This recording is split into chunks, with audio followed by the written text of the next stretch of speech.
अस्सलाम वालेकुम स्टूडेंट्स, इस लेक्चर में हम कोनिक सेक्शंस को डिस्कस करेंगे। फर्स्ट ऑफ ऑल हम समझते हैं कि कोन क्या होती है, कोनिक सेक्शंस क्या होते हैं, ये कोन बनती कैसे है, इस कोन के कंपोनेंट्स क्या हैं। तो सबसे पहले हम लोग कंपोनेंट्स ऑफ कोन को डिस्कस करेंगे। समझे, हमारे पास फिक्स लाइन है जिसको हम लोग एक्सिस ऑफ कोन कहेंगे, और ये हमारे पास कोई भी इंक्लाइंड लाइन है। इंक्लाइंड लाइन इस फिक्स लाइन को किसी भी पॉइंट पर कट करती है। अब ये हमारे पास सर्कुलर पाथ है जिसके राउंड अबाउट की इंक्लाइंड लाइन मूव करेगी, और इसी इंक्लाइंड लाइन के मूव करने से हमारे पास कोनिक शेप्स प्रोड्यूस होंगी कुछ इस तरह से। अब हम लोग इसके कंपोनेंट्स देखते हैं। फर्स्ट ऑफ ऑल हमारे पास फिक्स लाइन थी जिसको हम लोगों ने एक्सिस ऑफ कोन कहा था।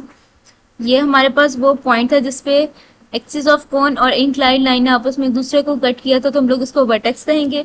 ये वो इंक्लाइंड लाइन थी जिसके सर्कुलर पाथ में मूव करने से हमारे पास ये कोनिक शेप प्रोड्यूस हुई थी।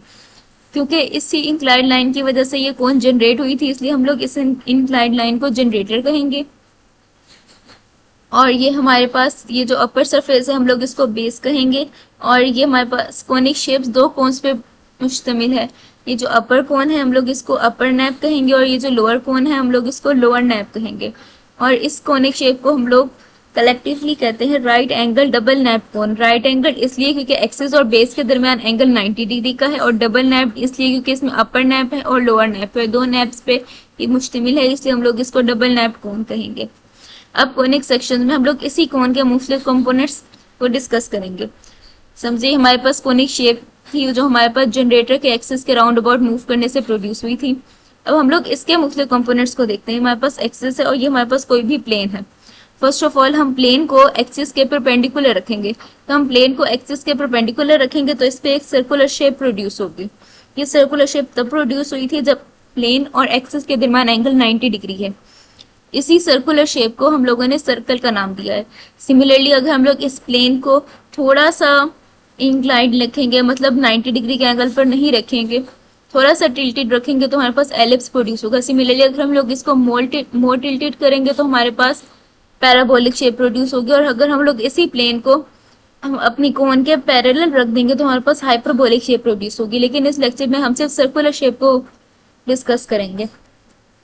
ठीक है, अब हम लोग सर्कल के डिफरेंट पॉइंट्स को समझते हैं। फर्स्ट ऑफ ऑल ये सर्कुलर शेप तब प्रोड्यूस हुई थी जब हमारे पास प्लेन और एक्सिस के दरमियान एंगल 90 डिग्री था, या दूसरे अल्फाज में हम कह सकते हैं कि प्लेन ने एक्सिस को परपेंडिकुलरली कट किया था, तो हमारे पास सर्कुलर शेप प्रोड्यूस हुई थी।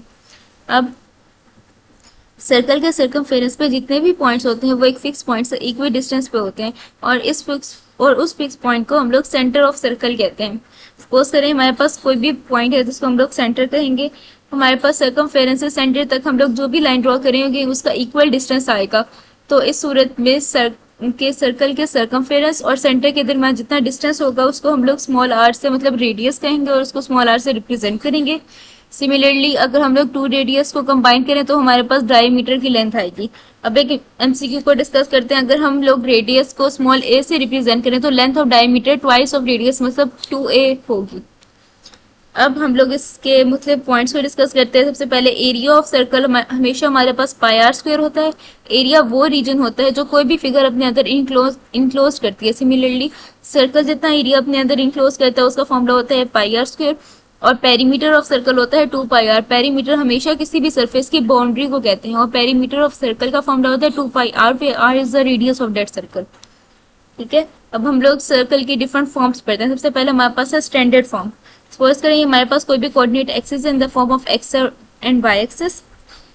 हमारे पास हमने सर्कल इस तरह ड्रॉ किया है कि हमारे पास इसका मिड पॉइंट ओरिजिन होगा, मतलब हमारे पास इस केस में सेंटर ओरिजिन होगा। अगर हम लोग सर्कमफेरेंस पे कोई भी पॉइंट पी उस कोऑर्डिनेट्स एक्स और वाई लेट करें और हमारे पास सेंटर था उस कोऑर्डिनेट्स 0 एंड 0, तो हमारे पास इस केस में सर्कल की इक्वेशन बनेगी x square plus y square is equal to a square, where a is the radius of that circle.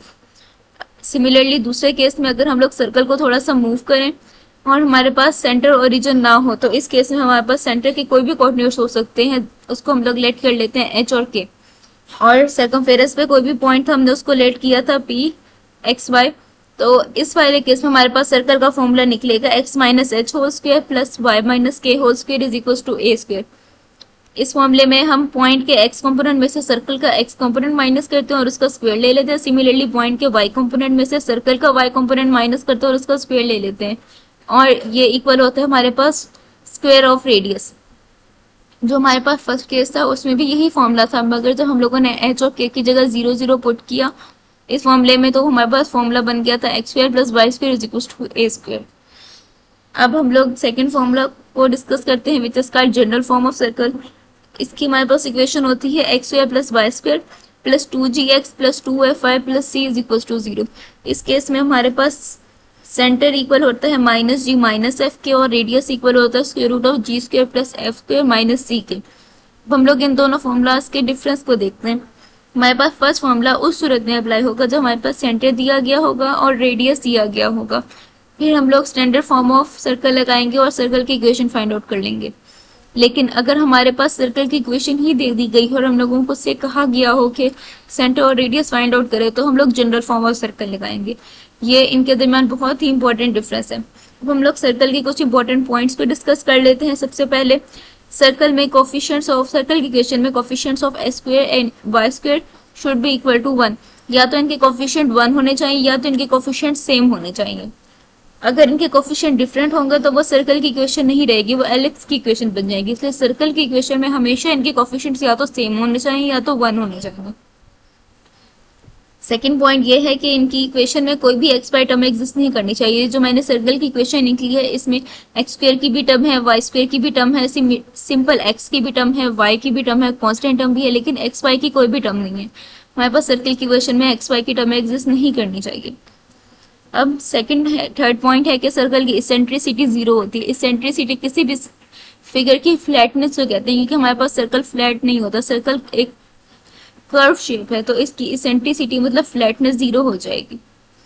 अब हमारे पास angle in a semicircle is always right 90, जिसको हम 90 डिग्री का भी एंगल कहते हैं, इसको हम π/2 से भी कह सकते हैं। हमारे पास बहुत ही इंपॉर्टेंट थ्योरम है जिसको हम लोग आगे लेक्चर्स में प्रूफ करेंगे।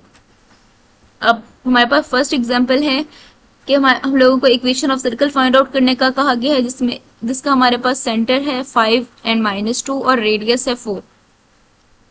अब ये हमारे पास पहला केस है, इसमें हम लोगों को सेंटर भी दे दिया गया है, रेडियस भी दे दिया गया है और कहा गया है equation of circle find out करें। मैंने बताया था अगर सेंटर के कोऑर्डिनेट्स और रेडियस दे दिया गया हो तो हम लोग स्टैंडर्ड इक्वेशन ऑफ सर्कल लगाएंगे। हम लोग इसको एक डायग्राम के जरिए समझते हैं। हमारे पास सेंटर का पॉइंट दे दिया गया है और रेडियस दे दिया गया है। हम लोग अपने गिवन डाटा को लिखेंगे और standard form equation of circle लगाएंगे, which is x minus h whole square plus y minus k whole square is equal to a square where a is the radius. अब हम लोग इसमें वैल्यूज पुट करेंगे x minus h which is 5 whole square plus y minus -2, तो +2 हो जाएगा, whole square is equal to 4 square. हम लोग इसको सिंप्लीफाई करेंगे और हमारा आंसर निकलेगा x square plus y square minus 10x plus 4y plus 13 is equal to 0। अब इसमें ये बात नोट करने वाली है कि हम लोग अपनी इक्वेशन को चेक भी कर सकते हैं कि इक्वेशन ठीक निकली है कि नहीं। सबसे पहले हमारे पास पहला पॉइंट ये था कि एक्स और वाई का कोफिशिएंट या तो सेम होना चाहिए या तो 1 होना चाहिए। इसमें एक्स और वाई का कोफिशिएंट 1 है, तो मतलब ये इक्वेशन सर्कल की ही बनती है। और सिमिलरली इस इक्वेशन में एक्स वाई टर्म एग्जिस्ट नहीं करती, जो कि हमारे पास भी एक पॉइंट था सर्कल की इक्वेशन में, मतलब कि हमारे पास इक्वेशन ऑफ सर्कल बिल्कुल ठीक निकली है। अब सेकंड एग्जांपल में हम लोगों को इक्वेशन दे दी गई है और कहा गया है कि इसका सेंटर और रेडियस फाइंड आउट करें। अब ये देखिए हमारे पास सर्कल की जो इक्वेशन है उसमें एक्स स्क्वायर और वाई स्क्वायर का कोफिशिएंट 1 नहीं है लेकिन सेम है। मैंने बताया था या तो वो सेम होना चाहिए या तो वो 1 होना चाहिए। अब क्योंकि इसका कोफिशिएंट 1 नहीं है तो हम लोग इसको 1 करने के लिए हम बोथ साइड्स 5 से डिवाइड कर देंगे, तो हो जाएगा x square plus y square plus 14/5x plus 12/5y minus 2 is equal to 0। अब हम लोग इसको जनरल इक्वेशन ऑफ सर्कल से कंपेयर करेंगे, तो एक्स स्क्वायर का कोफिशिएंट दोनों में 1 है, वाई स्क्वायर का कोफिशिएंट भी दोनों में 1 है, लेकिन यहाँ पे 2g की जगह फिर 14/5 है, तो हम लोग 2g की जगह 14/5 लिखेंगे तो g की वैल्यू आ जाएगी 7/5। सिमिलरली 2f की जगह यहाँ पे 12/5 है, तो हम 2f की जगह 12/5 लिखेंगे और f की वैल्यू आ जाएगी 6/5 और c की वैल्यू हमारे पास है -2, इसको हम एस लिख देंगे। अब हमारे पास g, f और c की वैल्यू आ गई है। अब हम इजीली सेंटर और रेडियस फाइंड आउट कर सकते हैं। फर्स्ट ऑफ ऑल हमारे पास सेंटर का फॉर्मूला था -g माइनस है विच इज -7/5 और -6/5, और हमारे पास रेडियस का फॉर्मूला था g square plus f square minus c। हम वैल्यूज इसमें पुट करेंगे, हमारे पास रेडियस का आंसर निकल आएगा 3 स्क्वायर रूट ऑफ 5।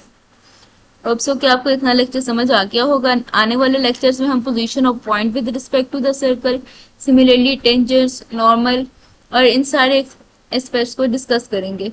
और आगे लेक्चर्स में हम इसी तरह पैराबोलिक शेप, एलिप्स और हाइपरबोलिक शेप को भी डिस्कस करेंगे। अगर आपको मेरा लेक्चर अच्छा लगा हो then don't forget to like share subscribe my channel. Similarly अगर आपको किसी स्पेसिफिक टॉपिक या किसी स्पेसिफिक क्वेश्चन के मुतालिक आपने कोई आंसर पूछना हो तो उसको काइंडली कमेंट्स में राइट करें ताकि मैं उसका आंसर कर सकूं आपको। Thanks a lot.